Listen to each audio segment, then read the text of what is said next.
Students, मैंने आपको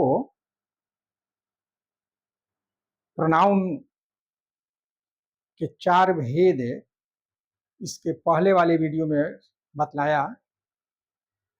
बाकी अभी 4 बचे हुए हैं, जिस 4 की चर्चा करना जरूरी है, उनके बारे में आपको बतला रहा हूँ।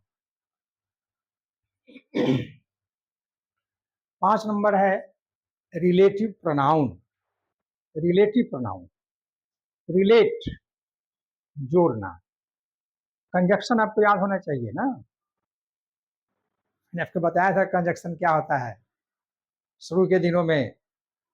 पार्ट्स ऑफ स्पीच का जो 8 भेद मैंने आपको बताया था, वह उसमें एक कंजक्शन भी था 7 नंबर पर, और वही कंजक्शन आप समझ सकते हैं कि वही कंजक्शन ये भी है। ये भी एक तरह का कंजक्शन ही है, रिलेटिव प्रोनाउन, जो करता क्या है कि 2 सेंटेंस को जोड़ करके एक बना देता है। कंजक्शन का भी जो काम था वह भी तो यही था, 2 सेंटेंस है, 2 शब्द है, 2 फ्रेज है, उसको जोड़ करके हम एक बना दिए। सेम चीज यहाँ भी है, लेकिन यहाँ पर चूंकि यह किसी नाउन के बदले में आता है या किसी प्रोनाउन के बदले में आता है, इसलिए यह बन गया रिलेटिव प्रोनाउन बन गया। इसको कनेक्टिव प्रोनाउन होना चाहिए था, कनेक्टिव प्रोनाउन होना चाहिए था, लेकिन ग्रामर के अंतर्गत इसको दिया गया कि नहीं नहीं, ये जो रहेगा रिलेटिव प्रोनाउन रहेगा। तो देखिए जरा सा वाक्य हम बताते हैं। I met a man, the man was blind. I met a man, मैं एक आदमी से मिला। द मैन वॉज ब्लाइंड, आदमी अंधा था। 2 सेंटेंस, इसको जोड़ करके मैंने कर दिया I met a man who was blind. एक सेंटेंस हो गया। यहाँ पर हु जो है,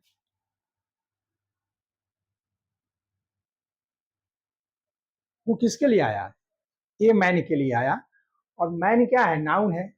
नाउन के बदले में जो शब्द आता है उसी को ना प्रोनाउन कहते हैं। तो हमारा हु क्या हो गया? प्रोनाउन हो गया। तो ये प्रोनाउन हो गया, हु यहाँ पर प्रोनाउन हो गया, लेकिन ये हु से क्या हो रहा है? 2 सेंटेंस जोड़ करके एक हो रहा है, इसलिए कनेक्टर भी हो गया। तो दोहरा काम ये कर रहा है। एक काम तो कर रहा है प्रोनाउन का, और दूसरा काम कर रहा है कंजक्शन का। तो ये जो हु हुआ, इसको कहेंगे हम relative pronoun.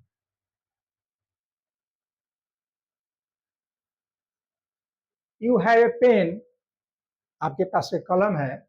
The pen is red, कलम लाल है। इसको बराबर का साइन दे करके मैंने लिखा you have a pen which is red. मेरे पास एक कलम है जो लाल है।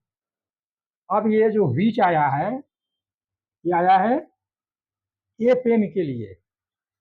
ये पेन क्या है? नाउन है। इस नाउन के बदले में आ गया विच, तो विच को क्या कहेंगे? प्रोनाउन कहेंगे। लेकिन ये जोड़ करके 2 सेंटेंस को जोड़ दिया है। ये यहाँ पर फुल स्टॉप, यहाँ पर फुल स्टॉप, दोनों को जोड़ करके बीच में घुस गया द पेन। द पेन, इसको घुस करके क्या कर दिया? ये विच कर दिया। विच जो है सो जोड़ दिया, दोनों सेंटेंस को जोड़ करके एक बना दिया, इसलिए विच को कहेंगे रिलेटिव प्रोनाउन कहेंगे। ये हु, विच और दैट, ये 3 शब्द होते हैं जो जोड़ने का काम करते हैं, हु, विच और दैट। तो हु का प्रयोग जो है मनुष्य के लिए होता है, मानव के लिए होता है हु। अगर यहाँ पर हम विच लिख देंगे, विच, तो गलत हो जाएगा। हु माने जो, विच माने जो, दैट माने जो, तीनों का अर्थ जो ही है। लेकिन यहाँ पर हु का प्रयोग ही होगा, यहाँ पर विच का प्रयोग कर देंगे तो गलत हो जाएगा, क्योंकि मनुष्य के लिए हम हु का प्रयोग करते हैं। और विच का प्रयोग कहाँ होता है? वस्तु के लिए होता है। कलम क्या है भाई? कलम वस्तु है, इसके लिए हम विच का प्रयोग कर दिए। अब ये जो दैट बच गया, ये दैट दोनों के लिए आता है। दैट मनुष्य के लिए भी आता है और दैट वस्तु के लिए भी आता है। अगर हम चाहेंगे तो यहाँ पर लिख देंगे that was blind, that is red, हम लिख सकते हैं। तो ये हमारा हुआ रिलेटिव प्रोनाउन, जो सेंटेंस को जोड़ता है, वास्तव में ये कनेक्टर का काम करता है, इसलिए इसको हम कहेंगे relative pronoun. Next, distributive pronoun. Distributive, each, either और नाइदर, ये 3 शब्द हैं।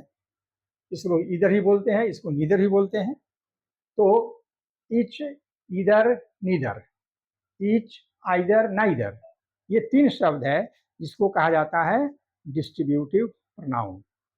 अब ईच का मतलब होता है बहुसंख्यक वस्तु का प्रयोग जहां पर करना होगा, उसके लिए हम ईच का प्रयोग करेंगे।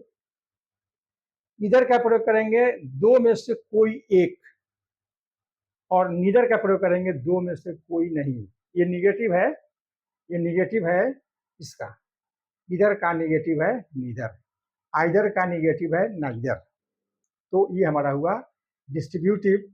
सेंटेंस देखिए, each of the girls gate a reward. ये देखिए ईच, ये ईच हो गया, ये आइदर हो गया, ये नाइदर हो गया। ये जो तीनों शब्द हैं, यही हो, इसी तीनों को कहा जाता है डिस्ट्रीब्यूटिव एडजेक्टिव। तीनों का अर्थ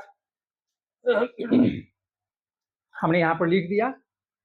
ईच मतलब, आइदर मतलब, नाइदर मतलब, तो इसको कहा जाता है डिस्ट्रीब्यूटिव प्रोनाउन। अब इसके बाद जो हमारा 2 बच रहा है, इसको हम दूसरे वीडियो में डालेंगे, जो आपको मिलेगा। Thank you.